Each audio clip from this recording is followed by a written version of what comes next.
Introduction. The moment. Everything changes.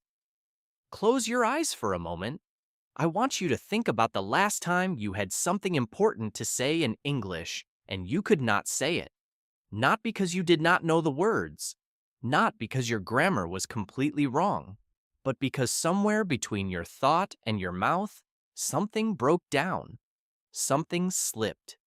You had the idea fully formed in your mind, in your language, in the language your mother used to call you for dinner, the language your friends use when they are laughing too hard to care about grammar, the language that lives in your chest and your gut and your dreams.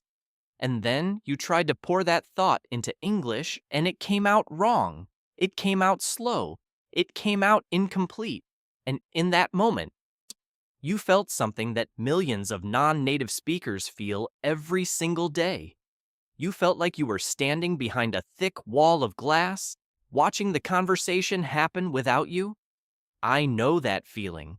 I know it the way you know an old scar. And I want to tell you something right now, at the very beginning of this journey, before we go any further. That feeling is not evidence that you are bad at English. That feeling is not evidence that you will never be fluent. That feeling is the evidence of only one thing. You have never been taught how to think in English. You have been taught English as a subject, as a set of rules, as a list of vocabulary words and conjugation tables and reading comprehension exercises. But nobody, almost nobody, has ever taught you how to move your thinking from your native language into English so completely and so naturally that you stop translating and start speaking. That is what this audiobook is about. That is what the next 30 days are about. This is not a grammar course. This is not a vocabulary builder. This is a complete rewiring of how your brain processes language. This is a reset. And by the end of it, if you follow this journey honestly, if you put in the daily practice that each chapter asks of you, something will shift inside you. The wall will start to crack, and then it will fall, and you will be standing on the other side of it, thinking in English, dreaming in English, responding in English without the 5-second delay, without the mental translation, without the exhaustion of carrying two languages at once every time you open your mouth. Let me be honest with you about something else before we begin. This process is uncomfortable, not painful, not impossible, but genuinely uncomfortable in the way that any real change is uncomfortable. Because what we are going to do over the next 30 days is ask your brain to build new highways. Right now, when you want to say something, your brain goes down the highway it has always used. It finds the thought in your native language. It travels along the familiar road. It arrives at a translation, and then it tries to deliver that translation as spoken English. That road is smooth and fast and completely automatic for you. We are going to build a second road, a direct road. A road that starts in English and ends in English without ever crossing through your native language at all. And building that road takes repetition and discomfort and a willingness to sound awkward for a little while before you sound natural. This audiobook is structured in 10 chapters. Each chapter represents a different dimension of thinking in English. We will start with the foundation of how language actually lives in the brain. Then we will move through internal monologue, emotional vocabulary, social instinct, rhythm, and music of English speech. The art of thinking in situations rather than sentences, reading as a thinking tool, speaking without a script, managing the anxiety that comes with using a second language, and finally, the last chapter, which is about maintaining and deepening what you have built over 30 days. Each chapter contains deep teaching, real exercises you can do today, stories and examples that will make these ideas stick, and the kind of honest, direct guidance that most English teachers are afraid to give you. There are 30 days in this program. But this is not a rigid schedule. If you need to spend 3 days on one chapter instead of 3 days across the full program, do that. If one section opens something up for you and you want to sit with it longer, sit with it. The goal is not to finish this audiobook. The goal is to finish this audiobook changed. So take the time you need, but also push yourself. Because comfort is the enemy of fluency. You did not learn to walk by standing perfectly still and thinking about walking. You fell, you got up, you fell again, you got up again, and then one day, without knowing exactly when it happened, you were walking. That is what we are going to do with your English. We are going to make you walk, and then we are going to make you run. One more thing before we begin. I want to address something that might be in your mind right now. You might be wondering if this approach works for your specific language background. Whether you grew up speaking Arabic or Urdu or Mandarin or Spanish or French or Bengali or Tagalog or any of the hundreds of other languages that people bring to their English learning journey, the core principles of this program apply to you. Because the fundamental challenge of thinking in a second language is universal. The specific challenges vary slightly depending on how different your native language is from English. But the solution, the process of building a direct thinking pathway in the new language is the same for everyone. So, wherever you are coming from, you belong here. This program was made for you. Now, let us begin. Chapter 1. How language lives in the brain. Most people think of language as something that lives in the mouth. You open your mouth, words come out, that is language. But anyone who has ever been silent in a room full of people speaking a language they do not understand knows that language is not about the mouth at all. Language is about the brain. Language is about the network of associations, the web of meaning, the automatic firing of neurons that happens when you hear a word or think a thought, or try to communicate something to another human being. And once you truly understand how language lives in the brain, you will understand exactly why you struggle to think in English and exactly what you need to do to change that. Let me take you inside the brain for a moment. When you learned your native language as a child, something remarkable happened. You did not study it. You did not sit down with a textbook and memorize verb conjugations. You were surrounded by it. You heard it constantly. You heard it in context. You heard the word water at the same moment you felt thirst. You heard the word hot at the same moment you touched something warm. You heard the word come here at the same moment your mother reached out her arms. The word and the experience happened simultaneously, over and over and over again, until the word became inseparable from the experience. Until the sound of the word triggered the feeling, the memory, the picture, the sensation directly, with no intermediary, with no translation, with no delay. This is what linguists call direct encoding. The word bypasses description and goes straight to experience. When you hear the word in your native language for something you love, for a smell from your childhood kitchen, for the sound of rain on a specific kind of roof, you do not think about the meaning of the word. You feel it. The word and the experience are fused together in a single neurological unit. That is the difference between knowing a word intellectually and truly owning a word as part of your thinking system. Now, think about how you learned English. Most likely, you learned it through translation. Your teacher said the English word and your brain immediately connected it not to an experience, but to another word, the word in your native language. The English word for water did not connect to your memory of thirst and relief and the feeling of cold liquid in your mouth on a hot day. It connected to the word for water in your language, which then connected to all of those experiences.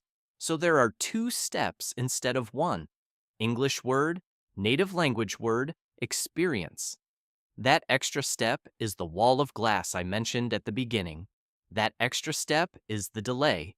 That extra step is the translation reflex.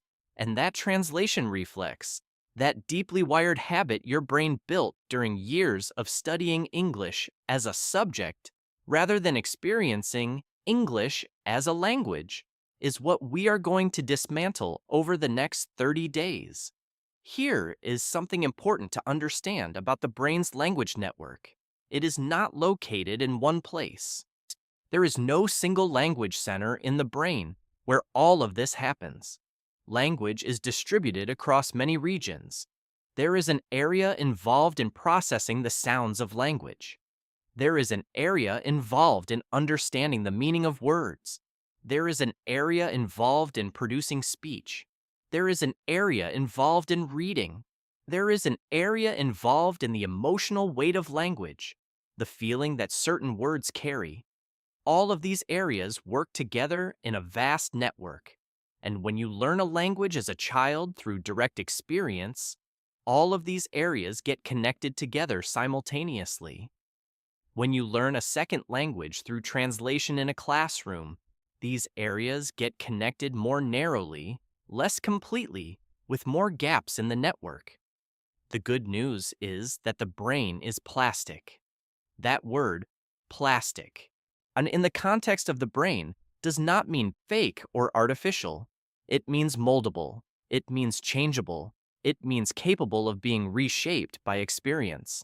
The scientific term is neuroplasticity, and it is one of the most hopeful discoveries in all of modern neuroscience. Your brain can build new connections at any age. The process is slower in adults than in children, yes, but it is far from impossible, and it is dramatically accelerated by the right kind of input. Not the kind of input you get from studying grammar rules. The kind of input you get from immersing yourself in the language in a specific, intentional, experiential way, which is exactly what this program is designed to give you. Let me tell you about something called the language acquisition device. This term comes from the linguist Noam Chomsky, who proposed that humans are born with a built-in capacity for language learning. He called it the language acquisition device, or LAD. Now, Chomsky was talking primarily about how children learn their native language. But later researchers, particularly Stephen Krashen, extended this thinking to second language learning. Krashen made a distinction that I want you to truly absorb, because it is fundamental to everything we are going to do in this program. He distinguished between language acquisition and language learning. Acquisition is what happens naturally when you are surrounded by the language and you absorb it through experience. Learning is what happens consciously when you study rules and vocabulary and grammar. Krashen argued, and decades of research have supported him, that acquisition is what produces fluency. Learning produces knowledge, and knowledge is not the same as fluency. Think about the most fluent speaker you know in your native language. Maybe it is a grandmother who never went to school. Maybe it is a friend who speaks with incredible richness and nuance but could not tell you a single grammar rule. These people acquired their language. They did not learn it. They absorbed it through living. Now think about the most technically correct English speaker you know who still does not sound natural, who still has that slightly mechanical quality, who still sounds like they are reading from a script even when they are speaking spontaneously. Chances are that person learned English through heavy study without enough acquisition. Too much learning, not enough absorbing. Too many rules, not enough experience. That is the imbalance we are going to correct. For days 1 through 3 of your 30-day journey, here is your foundational practice. I want you to choose one room in your home, any room. It does not matter which one. And I want you to begin labeling your experience in English, not translating, not thinking in your language and then converting. Actually labeling. When you look at the light coming through the window, Do not think the word in your language and translate it. Look at the light and think the English words directly. Warm light, afternoon light, soft light falling across the floor. When you drink your morning coffee or tea, do not think the word in your language first. Think the English words. Hot, bitter, the steam rising, the weight of the cup in your hand. I know this feels artificial. I know it feels slow and strange. Be that strangeness is the feeling of new neural pathways being built. That awkwardness is neuroplasticity in action. Stay with it. There is a second practice for these first 3 days that is equally important. I want you to begin noticing the moments when you catch yourself translating, not judging yourself for it, just noticing. You will catch yourself thinking a thought in your native language and reaching for the English equivalent. When that happens, pause, take a breath, and instead of translating the thought, try to rebuild the thought from scratch in English. This is harder. It feels like constructing a building with slightly wrong tools. You might not find exactly the words you want. You might find approximate words. Approximately right words are fine. We are not going for perfection in these first days. We are going for direction. We are pointing the brain toward a new way of working, and the brain will follow the direction we point it in if we are consistent and patient enough. Before we move on, I want to address a question that is probably forming in your mind right now. Does this mean I should never use my native language? Does thinking in English require me to suppress or abandon my first language? Absolutely not. Your native language is a gift. It is the foundation on which all of your other language abilities are built. Research on bilingualism shows consistently that strong native language skills support second language development rather than hindering it. What we are building is not a replacement for your native language thinking. We are building a parallel track, a second set of rails running alongside the first. There will be contexts where you naturally think in your native language, where you dream in it, where you laugh in it, where you grieve in it. That is not failure. That is being human. What we want is for English to have its own direct track, its own set of rails, so that when you need to operate in English, you can do that without always having to cross over from the native language track first. The brain is big enough for both. The research on multilingual people shows that far from being confused or diminished, multilingual brains are actually more cognitively flexible, more adept at switching between tasks, more creative in certain kinds of problem solving. Your goal is not to lose your first language. Your goal is to gain a second thinking system. And that is exactly what these 30 days are going to give you. Chapter 2. Building your inner voice in English.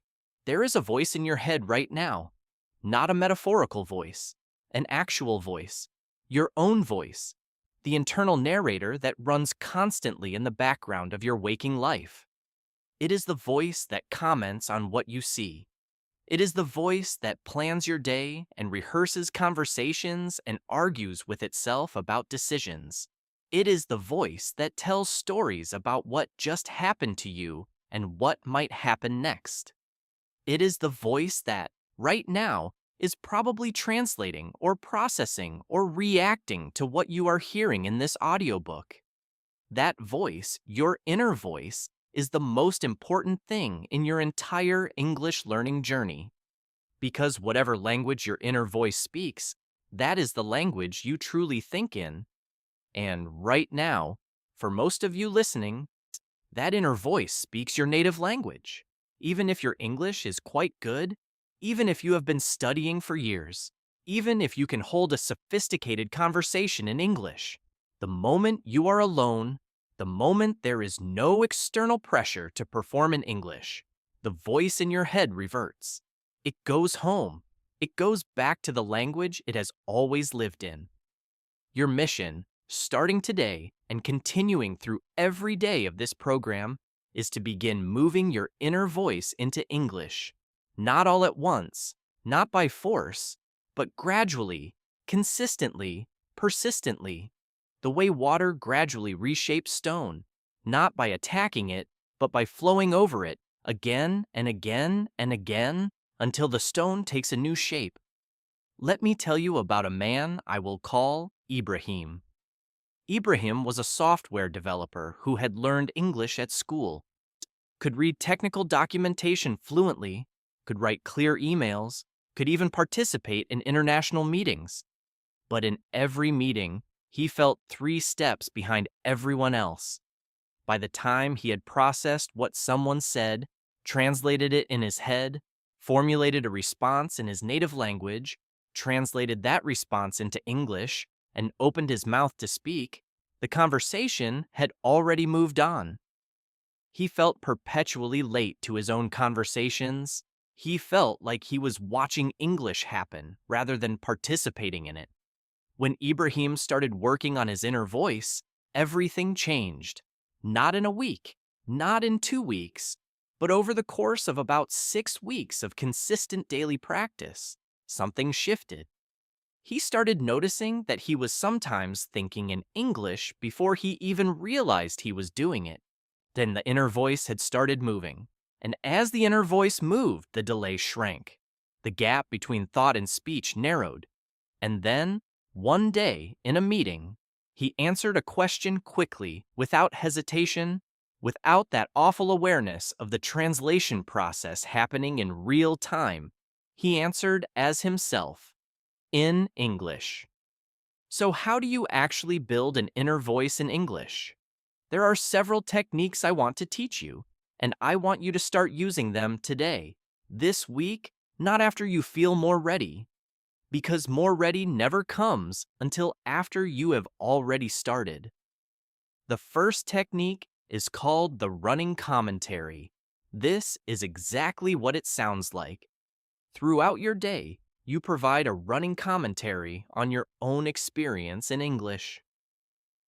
In your head, not out loud, though if you are alone and comfortable, out loud is even better.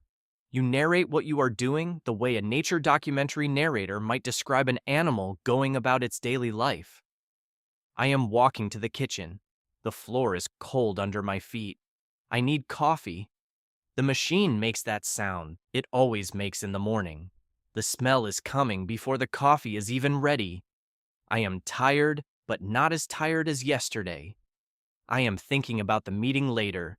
I do not want to go to the meeting. I wonder if I can send someone else. Notice what I just did there.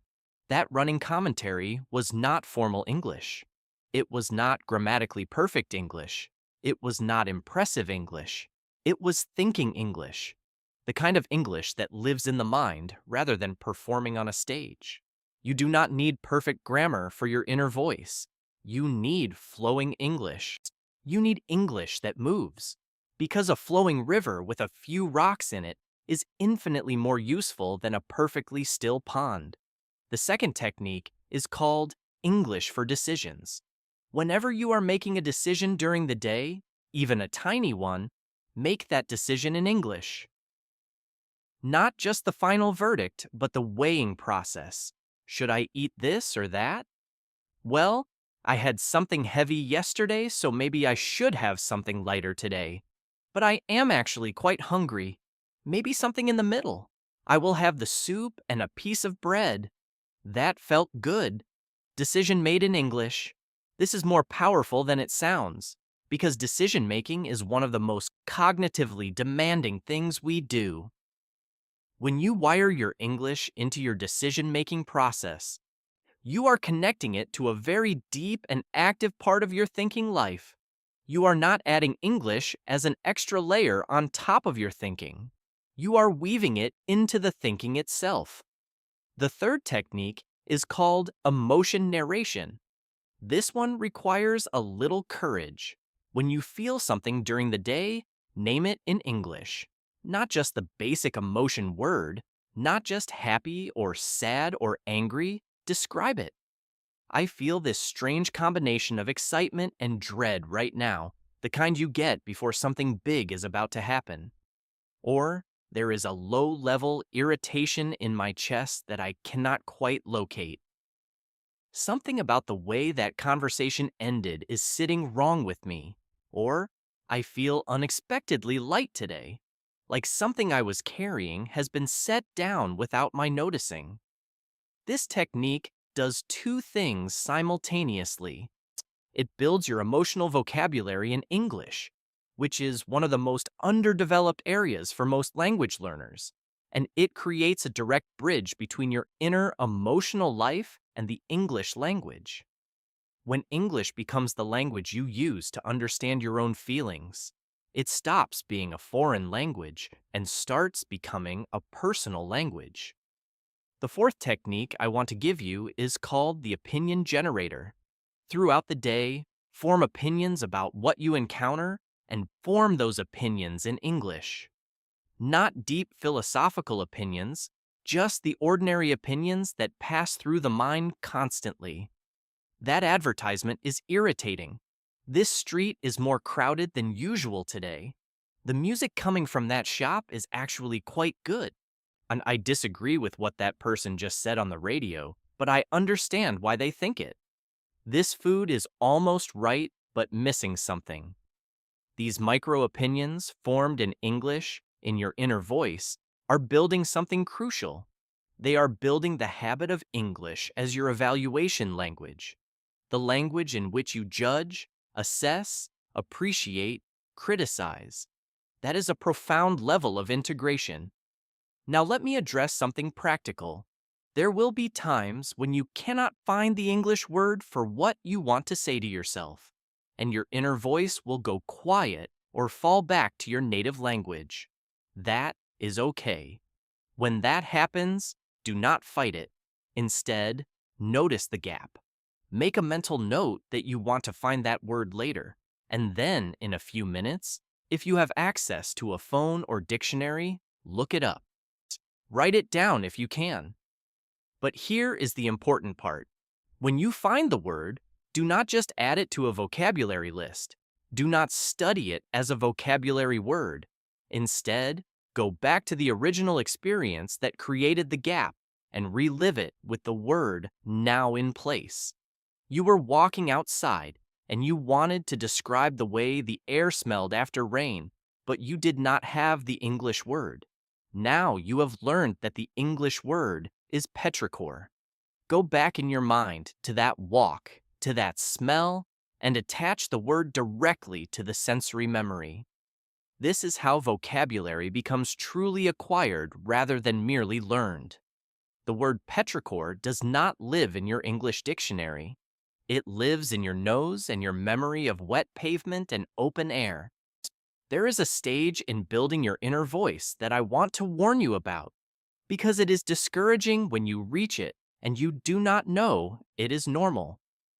It is what I call the noisy silence stage. This happens about 2 to 3 weeks into the practice of inner voice work. You will suddenly become very aware of how much of your thinking is still happening in your native language. It will feel like you are going backward, like, despite all of your effort, you are still fundamentally a native language thinker who is just trying to paste English on top. This feeling is completely, entirely, 100% normal, and it is actually a sign of progress, because the noisy silence means your metacognitive awareness has increased. You are now able to observe your own thinking process more clearly than before. You can see the native language thoughts because you are watching for them in a way you were not before. The thoughts were always there. You just were not watching. So the appearance of more native language thinking is not a regression. It is a more accurate perception of where you currently are. An accurate perception is the essential foundation of change. Push through the noisy silence stage. Keep the running commentary going. Keep naming your emotions in English. Keep making your decisions in English. The inner voice is building even when you cannot feel it building. And one morning, sooner than you think, you will wake up and catch yourself mid-dream, in mid-thought, in mid-worry, speaking to yourself in English, and you will know that something has permanently shifted. Then Chapter 3, Emotional English and the Vocabulary of Feeling. Here is a question I want you to sit with for a moment. When you feel something deeply, what language do you feel it in? Not what language do you describe it in afterward. What language is the feeling itself happening in? For most non-native speakers, even very advanced ones, the deepest emotional experiences happen in the native language. Joy and grief and rage and tenderness and shame and wonder, these things live in the first language. And this is not a small matter. It is actually the central barrier between competent English and truly fluent English. Because fluency is not just about being able to discuss facts and exchange information. Fluency is about being able to exist emotionally in the language. And most language courses never touch this. They teach you to talk about feelings. They do not teach you to feel in English. I want to make a distinction that is going to matter a great deal in this chapter. There is a difference between emotional vocabulary, which is the list of words related to emotions, and emotional fluency, which is the ability to access and express emotions in a language naturally and spontaneously. Most intermediate and even advanced learners have decent emotional vocabulary in English. They know the words happy, sad, angry, anxious, excited, disappointed. They can use these words in sentences, but they do not have emotional fluency in English. When they are actually feeling something strongly, they do not reach for these English words naturally. The English words feel slightly clinical, slightly wrong, thus slightly like the label on a jar rather than the thing inside the jar. That gap between knowing the label and feeling the thing is what this chapter is about closing. Why does this happen? Why do emotions stay in the native language even as other kinds of thinking begin to move into English? The reason comes back to what we talked about in the first chapter, the way language gets encoded in the brain. When you learned emotion words in your native language, you learned them at the precise moment you were experiencing those emotions. A child does not learn the word for pain by studying a vocabulary list. A child learns the word for pain while crying. The word and the sensation happen together. They become linked in the deepest neurological sense. They become almost the same thing. When you then learn the English word for that emotion as a language student, the connection is very different. You might learn the word sad from a picture of a crying cartoon face in a textbook, or from a translation that tells you this English word means the same thing as that word in your language. But the English word never got linked to the actual feeling. It got linked to a translation. It got linked to a concept, not to the lived, bodily, cellular experience of sadness. And so when you are actually sad, your brain reaches for the word that is wired to the feeling, which is the native language word, not the English word. So how do we fix this? How do we rewire emotion words to actual emotional experience? There are several practices I want to teach you in this chapter, and I want you to understand that they may feel a little strange, see even a little vulnerable, because we are working with something that is quite private and quite deep. That is okay. Lean into the strangeness. The strangeness is where the rewiring happens. The first practice is called emotional anchoring. The idea is very simple.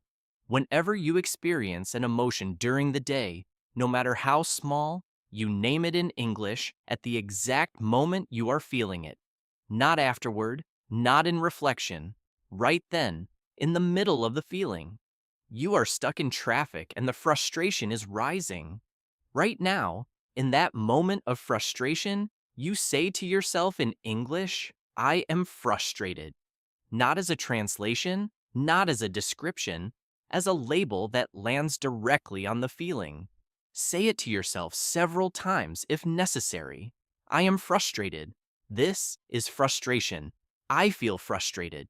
But let the English word sit on top of the feeling like a hand pressed on a wound. Over time, over many repetitions, the English word will begin to bind to the feeling. The connection will become more direct, more automatic. The second practice is what I call expanding the palette. Most people, when it comes to emotional vocabulary in a second language, stay in the very safe middle of the emotional spectrum. Happy, sad, angry, excited. These are the primary colors of emotional vocabulary. But genuine emotional life is painted in much more subtle and complex shades.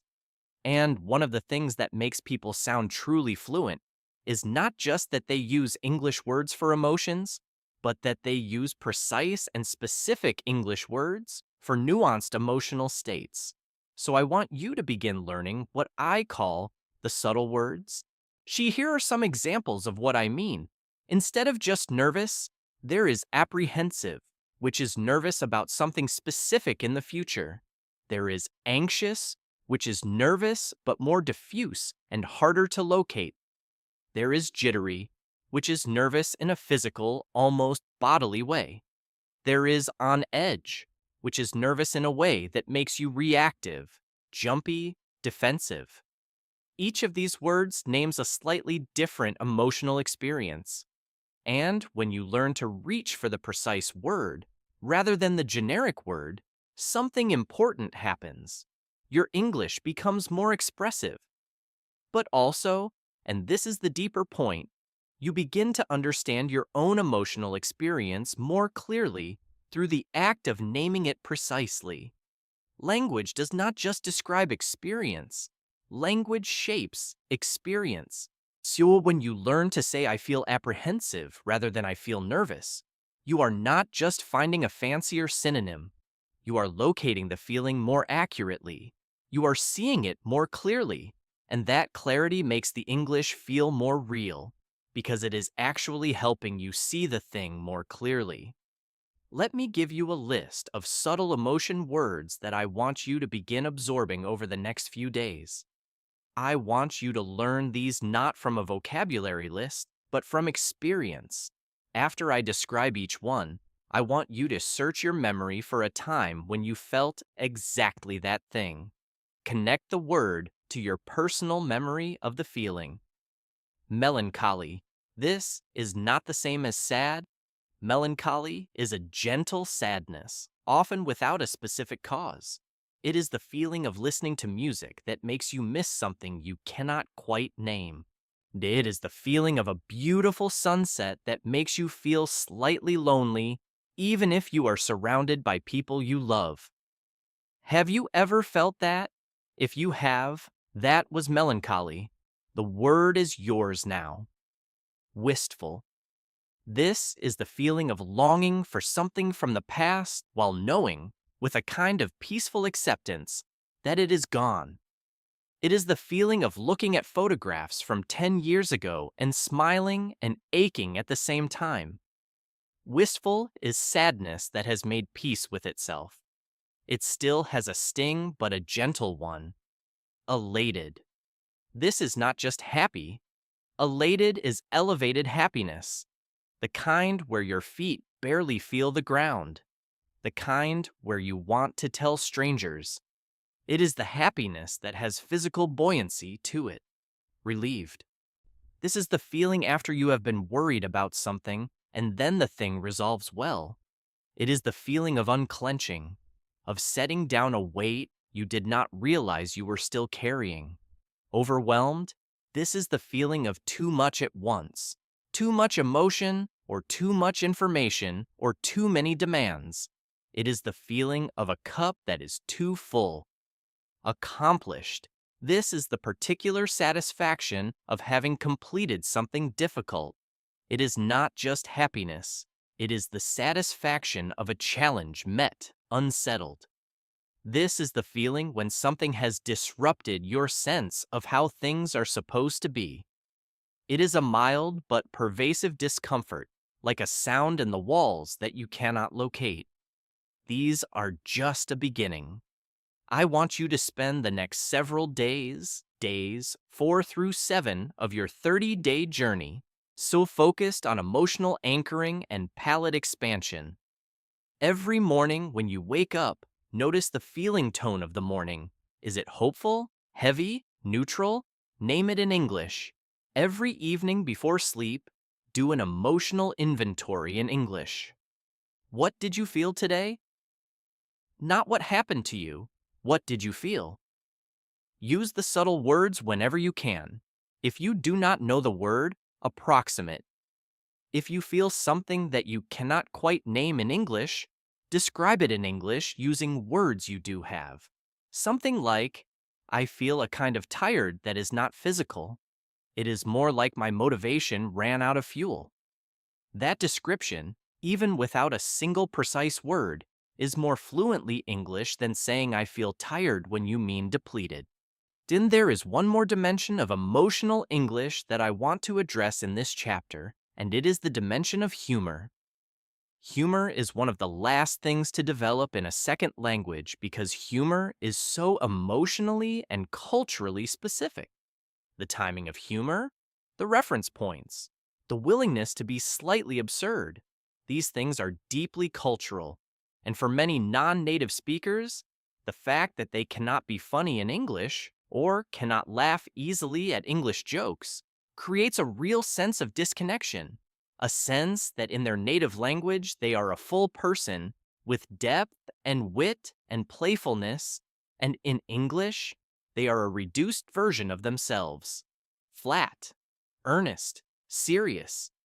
I want to tell you that this is one of the last things to change, and that is okay. What I want you to notice is English humor when you encounter it. Not to force yourself to perform humor before you are ready, but to observe the mechanics of it, to notice what makes something funny in English. A lot of English humor comes from understatement, from saying less than you mean, from the gap between the seriousness of the words and the lightness of the tone, from self-deprecation, from unexpected turns in a sentence. Begin noticing these mechanics the way a musician might notice the chord changes in a song they are learning to play.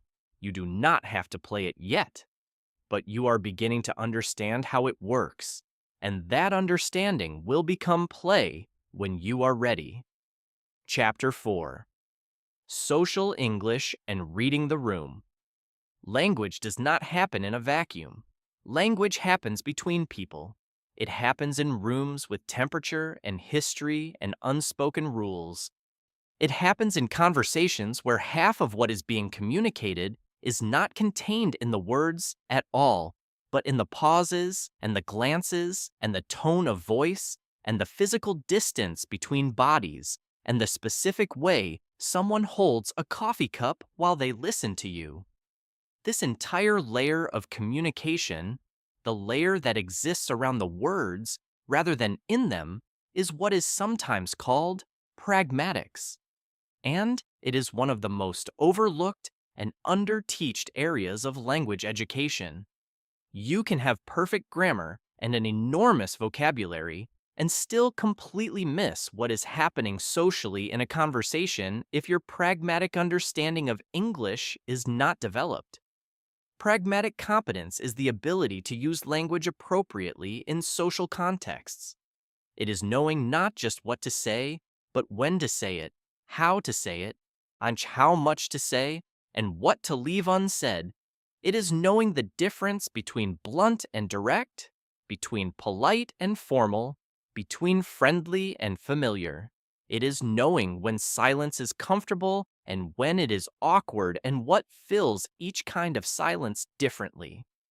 These are things that native speakers of English learn completely unconsciously through tens of thousands of hours of immersion in English-speaking social situations. They are things that non-native speakers often miss entirely, not because they are not intelligent or not socially perceptive, but because they have not had those tens of thousands of hours of English social experience. Let me give you a concrete example of how this plays out.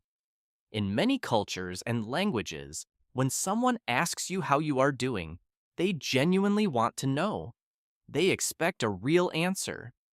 They might be prepared to hear about your health or your family situation or a problem you are working through.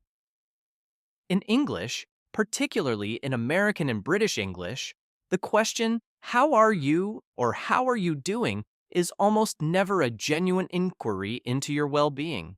It is a greeting. It is the verbal equivalent of a nod. The expected response is also not a genuine report. The expected response is something like good, thanks, and you? Or fine, how about you? Or not bad. And if you deviate from this social script, if you answer how are you with a detailed report about your health or your stress levels, the English speaker in front of you will feel slightly confused and slightly uncomfortable, not because they do not care about you, but because you have just broken an unspoken social rule they did not even know was a rule. But this example might seem small, but these unspoken rules govern every aspect of English social interaction. They govern how much you apologize when you bump into someone. They govern whether you make eye contact for a long time or a short time when listening. They govern how you disagree with someone politely. They govern how you accept a compliment. They govern how you make small talk with a stranger. They govern how you indicate that you want to speak in a group conversation. They govern how you end a conversation gracefully. All of this is programming that native speakers have and that non-native speakers often lack. And that lack makes social interaction in English exhausting and sometimes painful. So how do we build this pragmatic competence? The honest answer is that it takes time and exposure. But there are specific things you can do to accelerate the process enormously. The first thing is to become a social observer. When you are in any situation where English is being used, shift part of your attention away from what is being said and onto how it is being said. Notice the patterns. Notice what people say when they agree but want to soften a disagreement. They often say something like, "I see your point, but have you considered?" Notice what people say when they want to end a conversation without being rude. They often give signals like, "Well, it was great catching up," or "I should let you get back to it," or "I know you are busy, so I will let you go." Notice how people use we and I differently, using we when they want to share responsibility for something, and I when they want to take direct ownership. And these patterns are everywhere once you start looking for them. The second thing is to study apology and gratitude in English specifically, because these two areas are handled very differently in English compared to many other languages. English speakers, particularly American English speakers, apologize in ways that are more reflexive and less weighted than in many other cultures. When someone bumps into you in a supermarket aisle, they say, "Sorry" or "Excuse me," and it is done. It does not carry the weight that a formal apology might carry in other cultures. Understanding that sorry in English is often a social lubricant rather than a deep acknowledgement of wrongdoing will help you both understand when to use it and how to receive it without overinterpreting it. Gratitude in English is similarly complex. There are many ways to thank someone in English, and they carry different weights and different implications. A simple thanks is casual and everyday. Thank you is slightly more formal. Thank you so much adds emotional weight. I really appreciate that suggests the speaker feels the gratitude more personally. I cannot thank you enough pushes toward the edge of what gratitude language can hold. Understanding these gradations will help you calibrate your gratitude expressions so that they match the situation and do not come across as either too cold or uncomfortably effusive. The third area I want to focus on in this chapter is the specific challenge of disagreeing in English. This is an area where many non-native speakers either say nothing because they do not want to be rude or they lack the language to push back skillfully, and or they disagree in a way that sounds harsher than they intend because they translate directly from their native language patterns. Disagreement in English has a very particular social choreography. It almost always begins with acknowledgement of the other person's position before introducing the counterposition. You acknowledge first, you disagree second, you never lead with the disagreement. Here are some of the most useful disagreement phrases in English. That is an interesting point. I had not thought about it that way, but I wonder if. Or, I understand where you are coming from, I just think that. Or, I see what you mean. My experience has been a little different, though. Or, you raise a good point. I would add that. Each of these phrases does something very specific. It shows the other person that you heard them and that you take their perspective seriously. And that acknowledgement creates a social space in which your disagreement can land without feeling like an attack. Mastering this kind of language is not just an English skill. It is a profoundly effective communication skill that will serve you in every language and every relationship. Days 8 through 10 of your 30-day journey should be focused on social English observation. I want you to notice 3 social patterns each day. Not study them formally, just notice them. Write them down if you like. What did English speakers do in that conversation that surprised you? What did they say when they seemed uncomfortable? How did they manage the moment when 2 people started talking at the same time? What did the person who stepped back say? What did the person who kept the floor say? These tiny observations, accumulated over time, build a map of English social behavior that no grammar book has ever been able to teach you. And with that map, you will stop feeling like a stranger in English conversations and start feeling like someone who understands the territory. Chapter 5.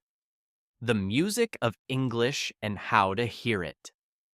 I want you to listen to something right now, not to the words I am saying, but to the sounds beneath the words.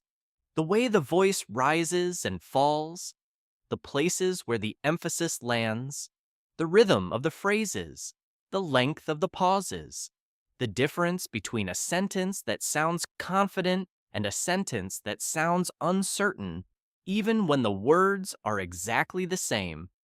This is the music of English, and it is one of the most powerful and least taught dimensions of English fluency. Every language has its own music, its own melody, its own rhythm, its own stress patterns. These musical qualities are so deeply embedded in the language that speakers absorb them without ever being told about them explicitly. A native English speaker knows, without thinking about it, that in English the most important word in a sentence usually carries the most emphasis. They know that questions often have a rising intonation at the end. They know that lists are delivered with a kind of rhythmic build. They know that hedging language, the language you use when you are not sure about something, sounds different from assertive language even when the words are almost identical. And they know all of this not because they studied it, but because they have heard it 10 million times and their ear has mapped it completely. For non-native speakers, this map is often missing or distorted. You might have very good pronunciation of individual sounds. You might be perfectly understandable at the level of individual words. But at the level of the phrase and the sentence and the paragraph, you might be missing the music. And missing the music has real consequences. It makes you harder to understand because the emphasis lands in unexpected places, and the listener has to work harder to follow you. It makes you sound less confident than you are, because confident English has a specific rhythm, and if your rhythm is off, the confidence does not land. It makes you sound more foreign than you are, because the accent that most non-native speakers carry is often not primarily about individual sounds, but about the overall music of the language. One of the most important musical features of English is what linguists call stress-timed rhythm. English is a stress-timed language.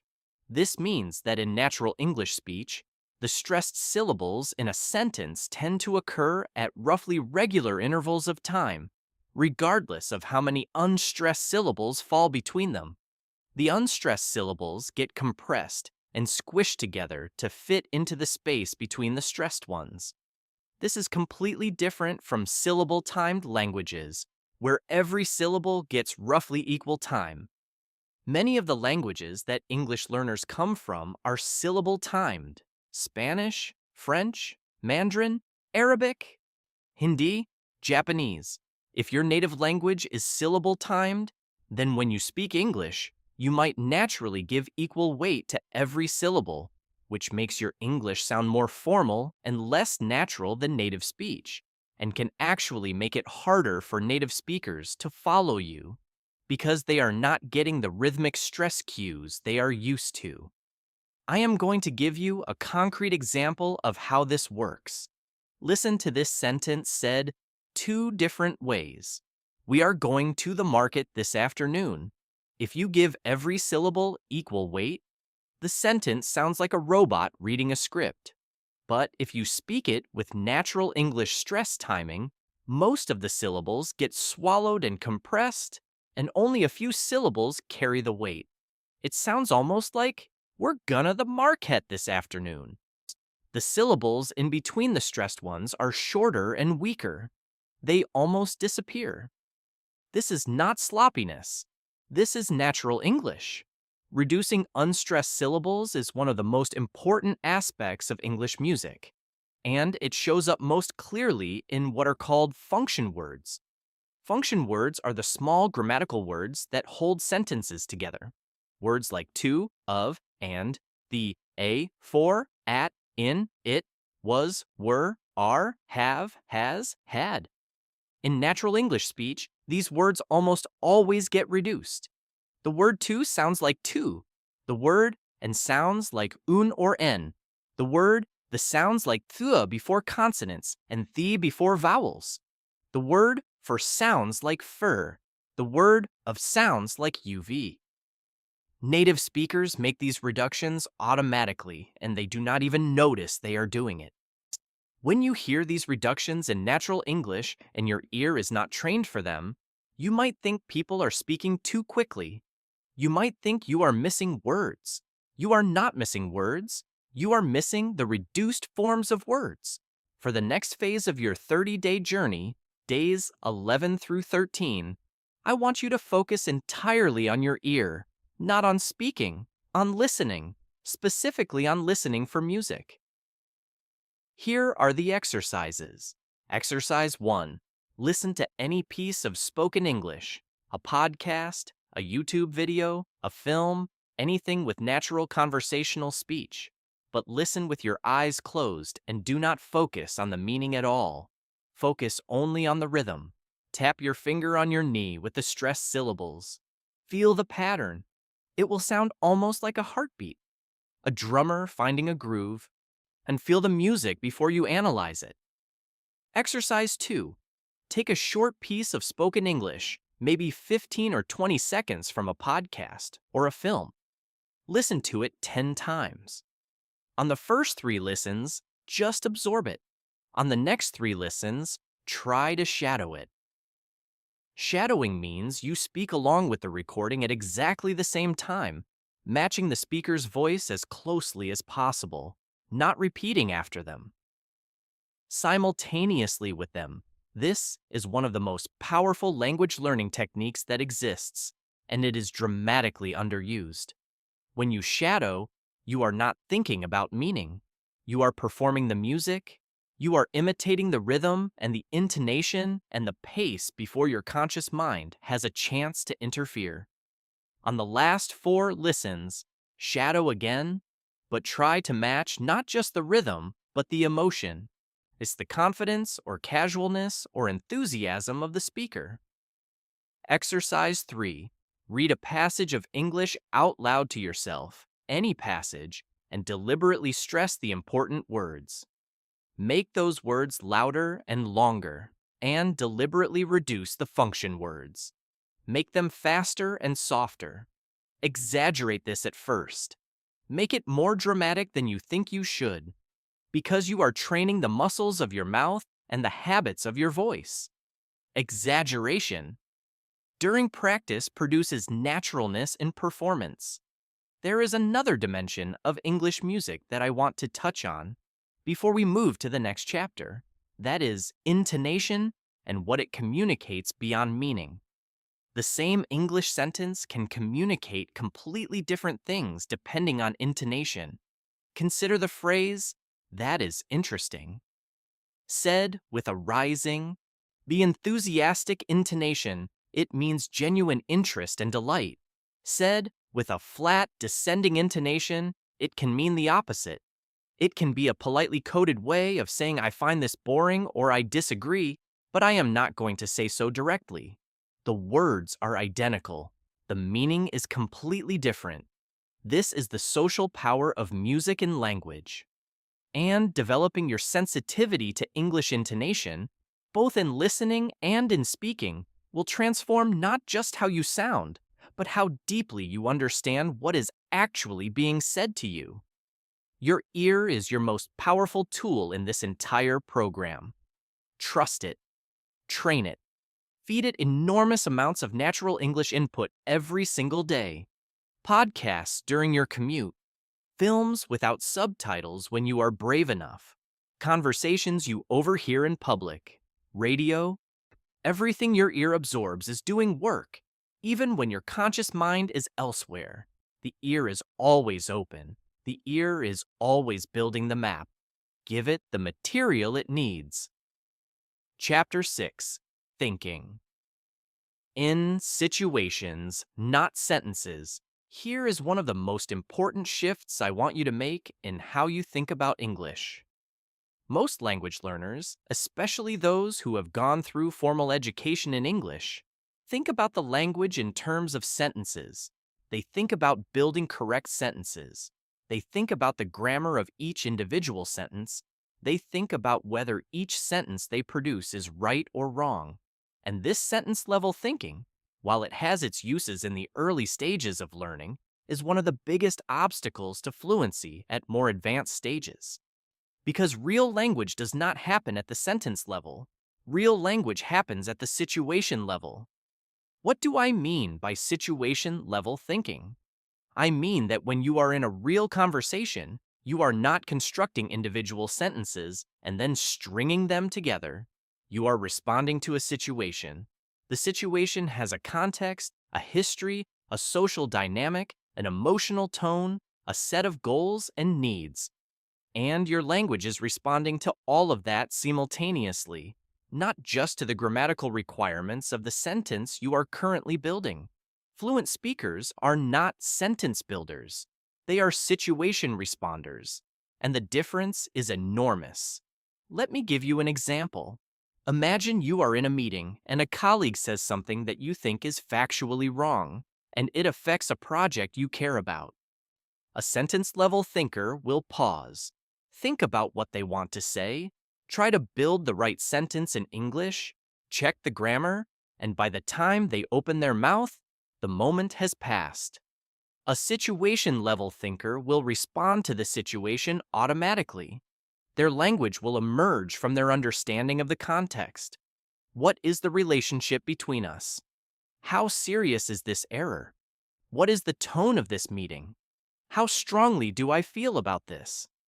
All of those inputs process simultaneously, and the language comes out as a response to the whole situation, rather than as a carefully constructed grammatical unit. The reason this matters so deeply is that situation-level thinking is much faster than sentence-level thinking. And speed is essential for fluency. Fluency is not primarily about correctness. It is about flow. A river that flows steadily and powerfully with occasional small rocks in it is far more impressive and more useful than a perfectly pure trickle that barely moves. Your English needs to flow. and it will only flow when you stop thinking about sentences and start thinking about situations. So how do you train situation-level thinking? The core practice is what I call scenario immersion. You imagine yourself in a specific English language situation in complete sensory detail, and then you let yourself respond to that situation rather than prepare responses for it. There is a crucial difference between those two things. Let me walk you through a scenario immersion exercise. Close your eyes if you can. Imagine you are at a small gathering of colleagues, maybe 5 or 6 people, and you have just arrived a little late. It is not a formal meeting, it is a social occasion. There is food and music, and people are standing in small groups talking. You walk in, and a colleague you like but do not know very well looks up and smiles and says, "Hey, you made it." Now, in the scenario, what do you say? Do not plan it. Do not think about the grammar. Just respond to the situation. What comes out? Maybe it is, "Yeah, sorry I am late. I got stuck in traffic." Maybe it is, "I almost did not. I have been running all day." Maybe it is just a laugh, and just barely. Whatever came out, notice that it came from the situation, not from a grammar decision. You responded to the social temperature of the room, to your relationship with that person, to your own tiredness and relief at having arrived. That is situation-level thinking. Now, let me give you a more challenging scenario. And you are on a phone call with a customer service representative for a company. You have been waiting on hold for 20 minutes. The representative finally answers, and they immediately say something that suggests they have not read your file and do not know your previous interactions with the company. You are already slightly frustrated from the wait. How do you handle this? Again, do not plan. Respond to the situation. What is your tone? What do you say first? How do you give the person the information they need while also letting them know that you have been waiting and you need this resolved today? That whole complex of thoughts and feelings and social awareness, that is what needs to be in English. Not a perfectly grammatical sentence. The whole situation. For days 14 through 17 of your 30-day journey, I want you to practice scenario immersion for at least 15 minutes each day. Here are some situations to work with. A job interview where the interviewer asks you about your biggest professional failure. A conversation with a close friend who has just told you some disappointing news about their life. A situation at a restaurant where the food that arrived is not what you ordered and you need to address it with the server. A moment when a neighbor knocks on your door and you were not expecting anyone and you do not immediately know what they want. A phone call from someone whose number you do not recognize and who claims to know you from somewhere you cannot quite place. In each of these scenarios, I do not want you to write scripts. I do not want you to prepare what you would say. I want you to drop into the scenario, feel its texture and temperature, and just start responding in English. Out loud, if possible. Let it be messy. Let it be imperfect. Let sentences start and not quite finish. Let you correct yourself mid-sentence. Let pauses exist. This is real language. This is what thinking in English actually feels like when it is happening organically rather than being performed. There is a concept in performance and in athletics called unconscious competence. It is the fourth stage of a model of learning that goes unconscious incompetence, which is you do not know what you do not know. Then conscious incompetence, which is you know what you cannot do yet. Then conscious competence, which is you can do it, but you have to think hard about it. And finally, unconscious competence, which is you can do it without thinking about it at all. Sentence-level thinking lives in stage 3, conscious competence. You can produce English, but you have to think hard about every sentence. Situation-level thinking is the bridge to stage 4. It is the bridge to unconscious competence. to language that flows out of you without a committee meeting happening in your head first. One more thing I want to give you in this chapter, a list of what I call situation openers. These are the English phrases that begin specific kinds of situations. When you have these in your muscle memory, when you do not have to think about how to begin, the rest of the situation often flows more naturally because the beginning sets the rhythm. For starting a difficult conversation, I wanted to talk to you about something. Is this a good time?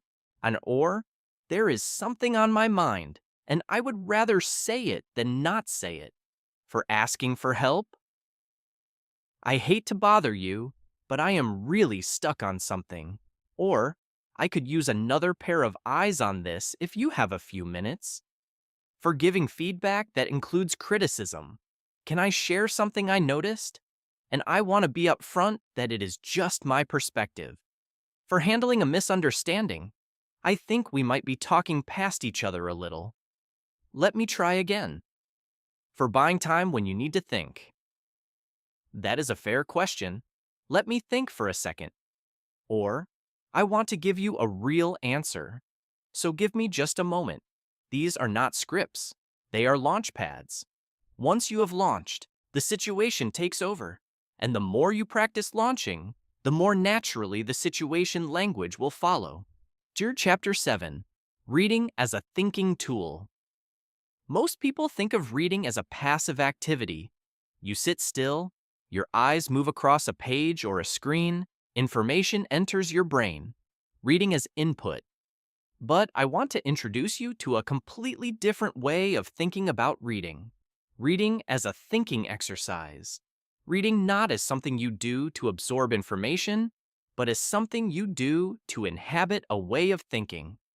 Because when you read good English, you are not just receiving words. You are temporarily living inside another person's mind.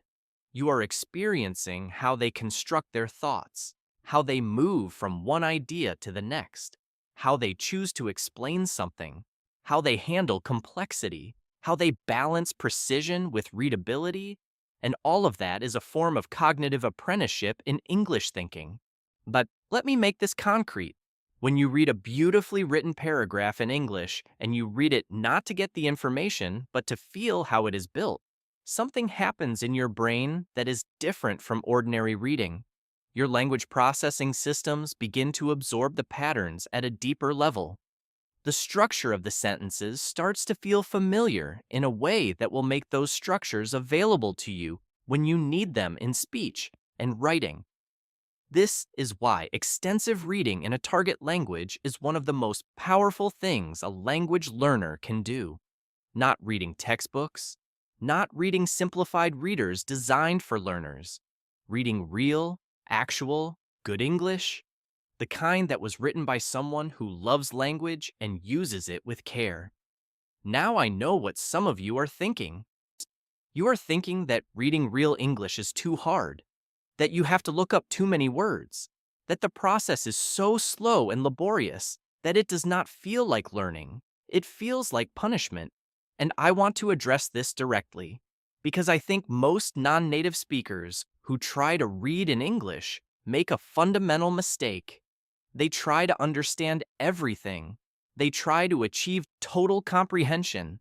And when they do not achieve it, they feel like they have failed. Or they spend so much time with the dictionary that the reading loses all of its momentum and pleasure. The research on reading in a second language is very clear on this point. You do not need to understand every word to benefit from reading. You need to understand approximately 70% of what you are reading for the reading to be useful for language acquisition. Above that threshold, your brain fills in the gaps from context and keeps building its understanding. Below that threshold, the gaps are too large and comprehension breaks down. So if you are picking reading material and you understand almost none of it, that is too difficult. If you are picking reading material and you understand every single word, that is too easy. The sweet spot is material where you understand most of it, but there are some words or phrases you do not quite know, And in that sweet spot, magic happens. So, what should you read? I am going to give you several categories and some specific suggestions.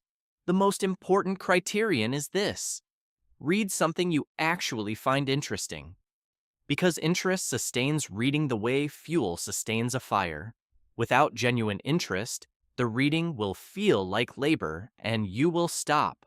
With genuine interest, the reading will feel like conversation and you will want more. For those of you who love stories, read novels. Not necessarily classic literature, though there is nothing wrong with classic literature if it calls to you. Read contemporary literary fiction. Read compelling genre fiction. Thrillers, mysteries, fantasy, science fiction, whatever genre grips you. The stories in these genres are told with such urgency and pace that you will often forget you are reading in English. And that forgetting, that unconscious absorption, is exactly the state you want to be in. For those of you who love ideas, read essays. There is a magnificent tradition of the personal essay in English, and its best practitioners write with such personality and precision that their sentences feel like conversation. Writers like James Baldwin, whose sentences have the power of music. Writers like Joan Didion, whose prose is spare and exact and deeply personal. Writers like David Foster Wallace, who pushes the English language to its edges in ways that are simultaneously challenging and deeply rewarding.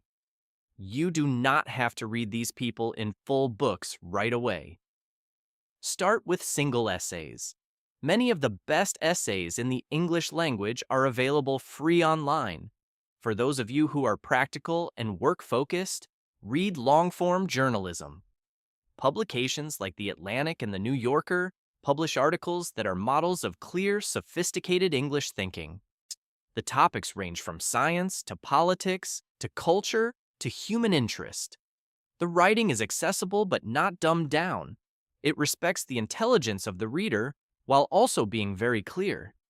This is exactly the kind of English you want to absorb if you work in professional contexts. For days 18 through 21 of your 30-day journey, I want you to read for at least 30 minutes every day. But I want you to read actively, not passively. Here is what active reading looks like in this context. When you encounter a sentence that you find particularly powerful or clear or interesting, pause on it.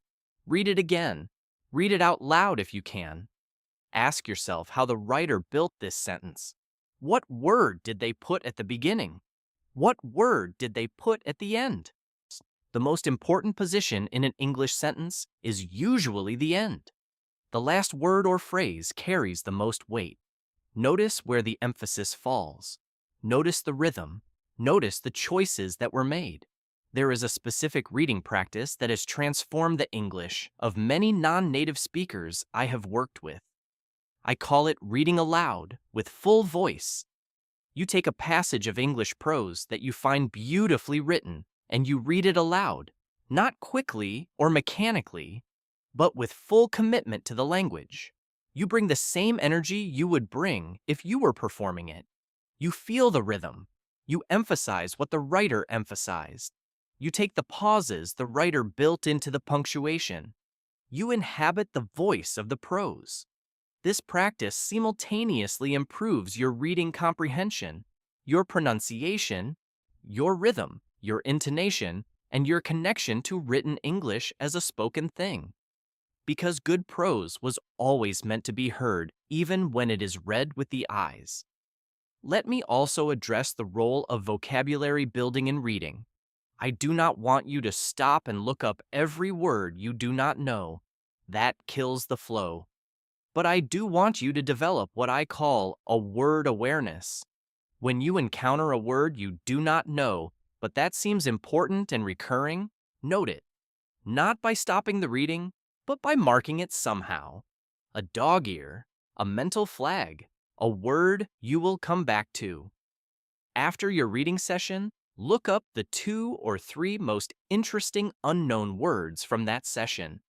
not the obscure technical vocabulary, the words that felt like they were doing important work in the passage. When the words that seemed to carry particular weight or precision, look them up, understand them in context, and then revisit the sentence where you found them. Let the word settle back into the place where it belongs. Reading builds your English in ways that no other single practice can match. It shows you the architecture of English thinking.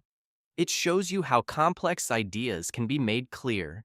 It shows you how emotion and argument and storytelling can live in the same paragraph. It gives you, over time, an instinct for English that no grammar course can provide. Read widely, read deeply, read every day. And do not ever let anyone tell you that reading is passive. Done right, reading is one of the most active and demanding things you can do with your brain. Chapter 8. Speaking without a script.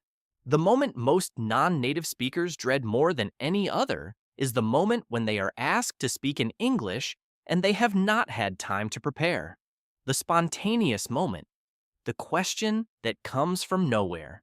The conversation that requires them to think and speak in English simultaneously, without any buffer, without any preparation time, without the safety net of a script they have rehearsed in their head. This chapter is about making that moment less terrifying and, eventually, making it feel natural. Making it feel like what it is, just talking. Let me first acknowledge something. The fear of speaking without a script is real and it is rational. It is not just a lack of confidence. It is the rational recognition that speaking spontaneously in a second language is genuinely harder than speaking from preparation. In your native language, you can speak spontaneously because the pathways between thought and speech have been traveled so many times that they are wide and smooth and fast.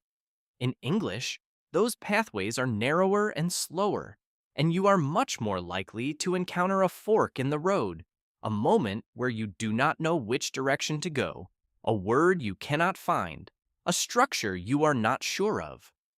The fear is a response to a real challenge. Acknowledging that is important. You are not being irrational when you feel this fear. You are being accurate. But here is the thing about that fear. It is making the problem worse. Because when you feel fear about speaking, your body goes into a mild stress response. Because cortisol rises slightly. Your working memory, the cognitive resource you need most for language production, actually decreases under stress. You get worse at accessing vocabulary when you are stressed. You get slower at constructing sentences. You make more errors.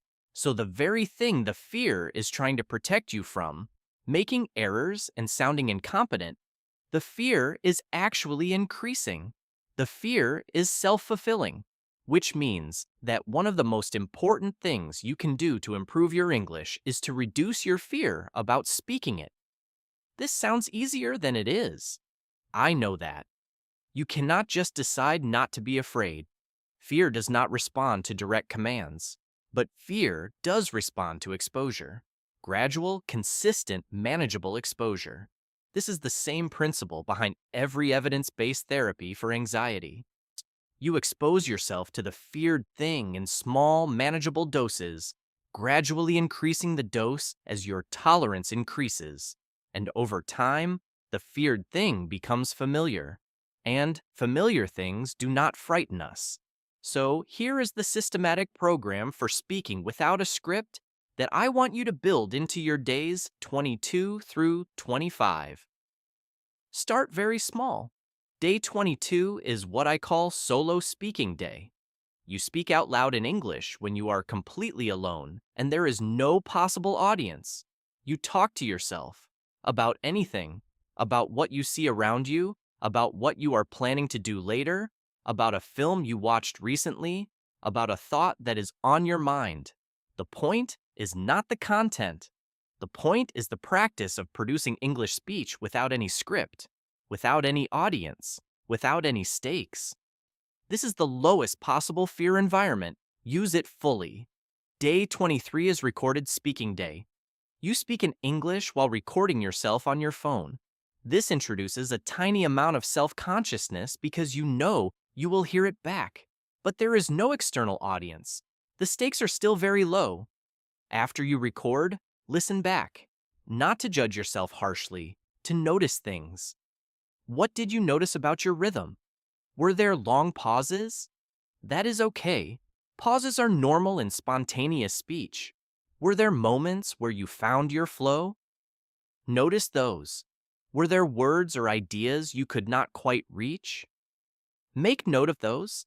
The purpose of listening back is not self-criticism. It is awareness. The same kind of awareness a musician develops by listening to recordings of their own playing. And day 24 is low-stakes interaction day. You seek out a very low-pressure opportunity to speak English with another person. This could be a short exchange with a shopkeeper if you are in an English-speaking environment. It could be a voice message to an English-speaking friend. It could be a brief comment on a YouTube video in the comments section, and then a short voice recording in response to any reply you get. It could be a language exchange app where you spend 5 minutes speaking with a partner. The point is a real but low-stakes human connection in English. Not a performance, not a test, just a brief moment of human contact in the language. Day 25 is what I call high-stakes practice day. You seek out a situation in English that has a slightly higher level of real consequence. A phone call you need to make. A work email conversation you need to have verbally. A question you want to ask in a webinar or online class. A review you want to leave that requires some nuance. Something where there is a real outcome and the English has to actually work. The point of this high-stakes practice is to discover something important. You can do it. The fear was louder than the actual danger. Now, I want to talk about some specific techniques for staying fluent under pressure when speaking without a script. These are the tools that native speakers use unconsciously all the time, and that non-native speakers can use consciously until they become unconscious. The first is what I call buying time gracefully. When you need a moment to think, you can use specific phrases that native speakers use all the time without making the pause feel awkward. Phrases like, "One and she, this, and that is a great question. Let me think about that." Or, "Interesting, I had not thought about it quite that way." Or simply, the noise of thinking. These phrases are social lubricant. They fill the space while your brain is working. They signal to the listener that you heard them and you are taking the question seriously, which makes the pause feel thoughtful rather than lost. The second technique is the rephrasing escape route. When you are heading down a sentence and you realize midway that you have chosen the wrong structure or you cannot find the word you need at the end, you do not have to abandon the sentence and start over in silence. You can redirect. You can say, "What I mean is," or "Let me put it a different way," or "Actually, I want to say this differently." These phrases let you exit a sentence that is not working and re-enter from a different direction. Native speakers do this constantly. The ability to rephrase is not a sign of weakness. It is a sign of a speaker who is engaged enough with what they are saying to keep improving the precision of the expression. The third technique is using approximation language. When you cannot find the exact word you want, use approximate language to describe it. Something like, "There is a word for this, and it is escaping me right now. But what I mean is the feeling when you want something, but you know you should not." Or, "I am looking for the right word. It is something like the opposite of confident." Or, "It is a bit like tiredness, but not physical tiredness, more like my brain is full." These approximations are not failures. Then they are sophisticated communication strategies. They keep the conversation moving, and they often prompt the listener to give you the word you are looking for, which is actually a win, because you get to hear the word in context at the exact moment you need it. The fourth and perhaps most powerful technique for speaking without a script is what I call the commitment to completion. This means that whatever you start saying, you commit to finishing it, even if it is not going perfectly, even if you wish you had said it differently. You finish the thought.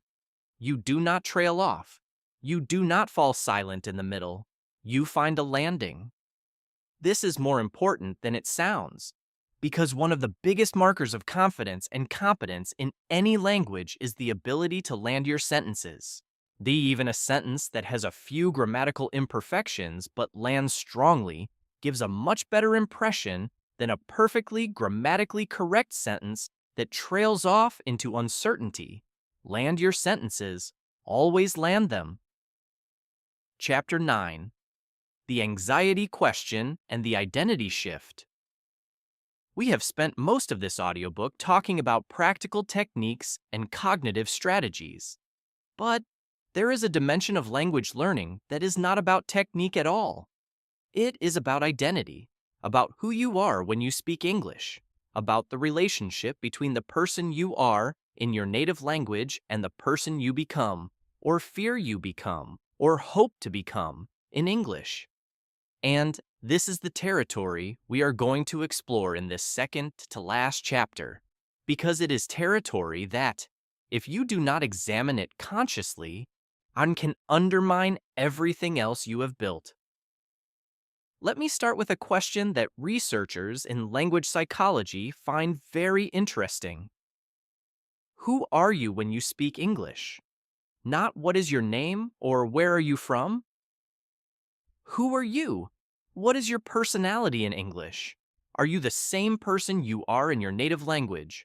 Are you funnier, more serious, more formal, less warm, more confident, less expressive?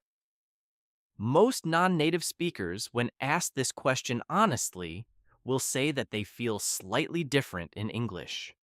Some say they feel more professional but less warm. Some say they feel more careful but less spontaneous. Some say they feel younger or less educated or less complex. And this gap between the self in the native language and the self in English is one of the deepest and most underaddressed aspects of language learning. The psychologist Aneta Pavlenko has written extensively about what she calls emotion and multilingualism. She has found that people often describe their two or more languages as having different emotional weights, different personalities almost. One language is home, warm, full of history and family and complexity. Another language is public, official, perhaps more formal, perhaps more powerful in certain contexts, but less intimate. And many adult language learners describe a persistent feeling that in their second language, they are not fully themselves. They are a reduced version. An approximation?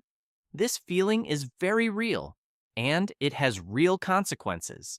Because if you unconsciously believe that the English version of you is less than the native language version of you, you will subtly underperform in English. You will hold back. You will not take the risks that eloquence requires. You will speak less than you know and feel less than you feel and show less of yourself than you are, because some part of you does not believe that English can hold the whole of who you are. I want to challenge that belief directly, and I want to challenge it not with an inspirational speech, but with a more interesting argument. The belief that your native language self is more real than your English self is a product of history and familiarity, not of some essential property of language.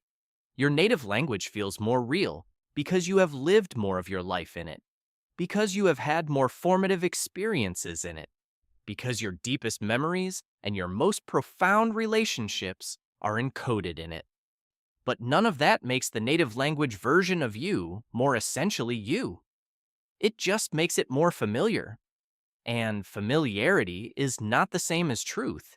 There is actually something potentially liberating about the English self. Because the English self does not carry all of the accumulated history that the native language self carries. The English self does not have the same associations with your past mistakes, your childhood shames, the versions of yourself you have been trying to grow beyond. The English self is, in a certain sense, a fresh start. And some people who have been in therapy or in deep personal work will recognize something in that description. The strange freedom of not being entirely known, the possibility of being slightly different, slightly more than you usually manage in your familiar context. Yet this is not about pretending to be someone you are not. It is about bringing more of who you actually are into the English space. Because the full version of you, with all of your humor and your depth and your complexity and your warmth and your intelligence, that full version speaks English too. It just might not have been allowed to show up yet. This chapter is about letting it show up. Now, let us talk directly about anxiety. Language anxiety is a real and well-documented psychological phenomenon. It is not a personality flaw. It is not cowardice. It is a specific kind of anxiety that arises from the performance demands of second language use. When you speak in your native language, you do not have to monitor your output consciously. The monitoring happens automatically, and it is very fast and very good. When you speak in a second language, you have to monitor more consciously, more slowly, and that monitoring creates a kind of cognitive split. Part of you is trying to communicate. Part of you is watching the communication and evaluating it. And that evaluating part, that inner critic, is very often much harsher about your English than it would ever be about your native language. The inner critic says things like, "That was wrong. You sound stupid. They think you are not educated. Your accent is embarrassing. You should have found that word faster. Why are you so slow?" And the inner critic says these things while you are trying to speak, which makes the speaking worse, which gives the inner critic more to criticize, which makes the speaking worse still. This is the anxiety spiral. And getting out of it is not primarily about improving your English. It is about quieting the inner critic. Here is a reframe that I want you to try on for the next few days.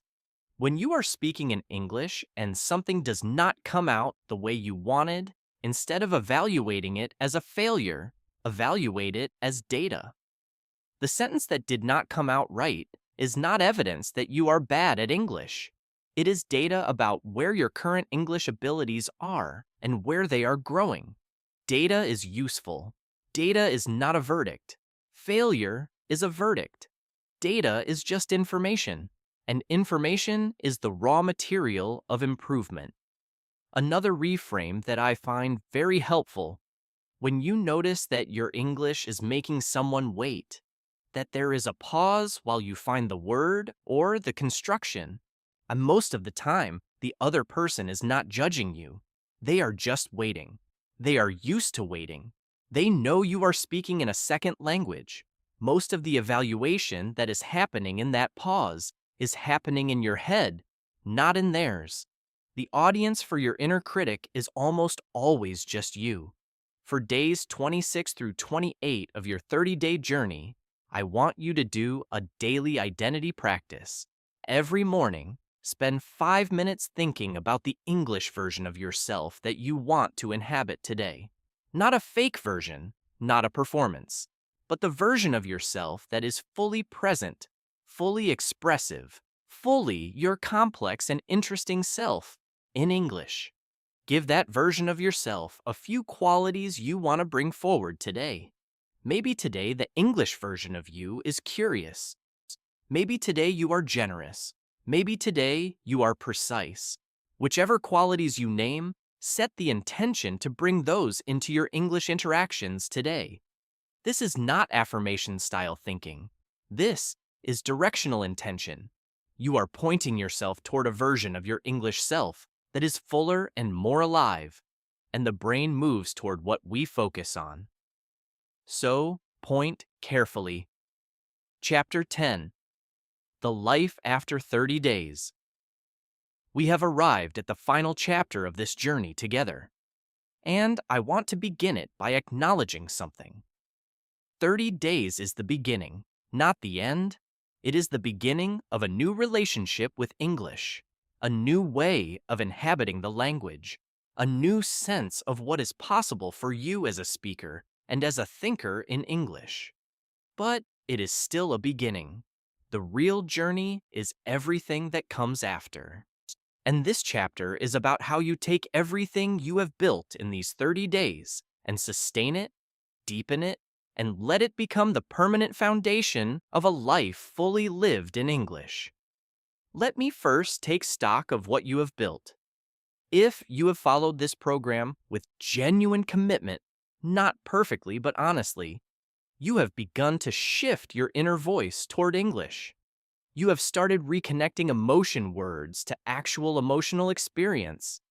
You have become more aware of the social and musical dimensions of the language.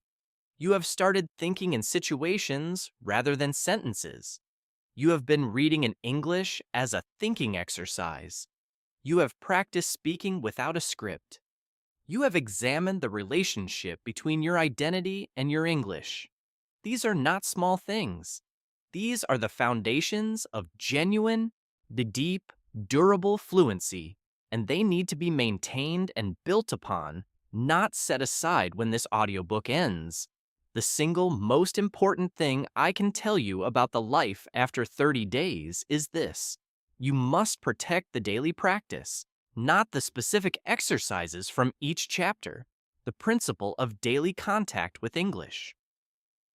Every single day, some intentional engagement with the language, not passive exposure like background television in English, though that has its own value. Intentional engagement, reading something in English, writing something in English, speaking something in English, thinking something in English that you would normally think in your native language. The daily practice is what transforms 30 days of work into a permanent new way of functioning. Without the daily practice, the new pathways you have built will narrow and weaken. Not overnight, but over weeks without regular use, they will diminish. This is not failure. This is just how the brain works. Use it or lose it. So, use it. What does the daily practice look like after 30 days? It is less structured than what we have been doing in this program. It does not require you to set aside large blocks of dedicated study time. What it requires is integration. English woven into the fabric of your life so naturally that it does not feel like practice at all. It feels like living. Here is what that integration might look like at its fullest. You wake up in the morning and your inner voice greets the day in English. Not forced, just naturally, the way it does now in your native language. You read something in English with your morning coffee, even if it is just a single article, a blog post, a newsletter. You have one conversation in English during the day, whether a real conversation with another person, or a recorded voice message to yourself, or a session on a language exchange platform. You encounter some English media during the day, a podcast episode, a short video, some radio, and you listen not to understand every word, but to absorb the music, the rhythm, the way the language lives and breathes. And in the evening, you do an English check-in with yourself. A few minutes of inner voice narration about your day. What happened? What did you feel? What surprised you? What are you thinking about? In English, that is not a rigid schedule. That is not a homework assignment. That is a way of life. That is what it means to be a person who inhabits two languages, rather than a person who translates between them. Now, let me give you some specific tools and resources to continue developing each of the areas we have worked on in this program. For inner voice work, the daily practice of emotional narration and running commentary continues. But I also want to introduce you to the practice of journaling in English, not because you have to produce beautiful written English in your journal, Because a journal is the perfect private space for your inner voice to speak in English without any performance pressure. Write the way you think. Messily, incompletely, with crossings out and restarts. A journal in English is a record of your inner voice developing. And when you look back at entries from 6 months ago and see how much has changed, that is one of the most powerful motivators you can give yourself. For emotional vocabulary, continue the practice of naming your emotions in English as they arise, but also begin deliberately expanding your palette through reading. Poetry in English, when you are ready for it, is one of the most powerful ways to expand your emotional vocabulary, because poems name emotional states with extraordinary precision and compression. A single line of a poem can give you a word or a phrase for something you have felt your entire life, but never had an English word for. Start with accessible modern poets. Start with poems that feel like conversations rather than puzzles. For the music of English, continue your shadowing practice even if only for 10 minutes a day. Choose different speakers to shadow, someone whose speech is slow and deliberate, someone whose speech is fast and casual, someone whose accent is slightly different from what you are most used to. The variety of models you shadow will build a richer and more flexible musical sense of English than any single model alone can provide. For social English, begin paying attention to the specific conversational moves that skilled English speakers make and try one new move each week. 1 week, practice the acknowledgement before disagreement. The next week, practice the graceful conversation exit. The week after that, practice the art of asking follow-up questions that show you were genuinely listening. These micro skills build into a complete social fluency that makes every English conversation feel less like a crossing and more like a home. For speaking without a script, when the practice continues, but it can now become more ambitious, consider joining a public speaking club or a discussion group or a book club in English if you have access to one. Consider starting a podcast or a YouTube channel where you speak about something you know and love. Consider finding a language exchange partner who is learning your native language while you continue to develop your English. These are not just language practices. They are genuine human connections made in English. And genuine human connection is the deepest and fastest route to fluency that exists.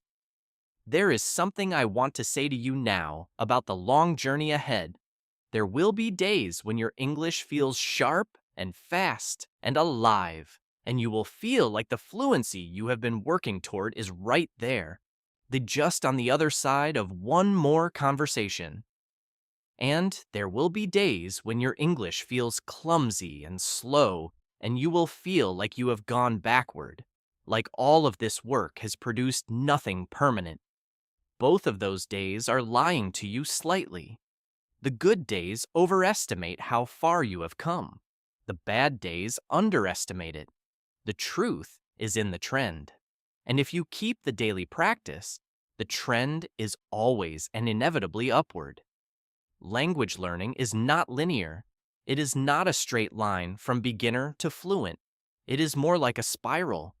You come back around to the same challenges, but each time you come around, you are at a slightly higher level.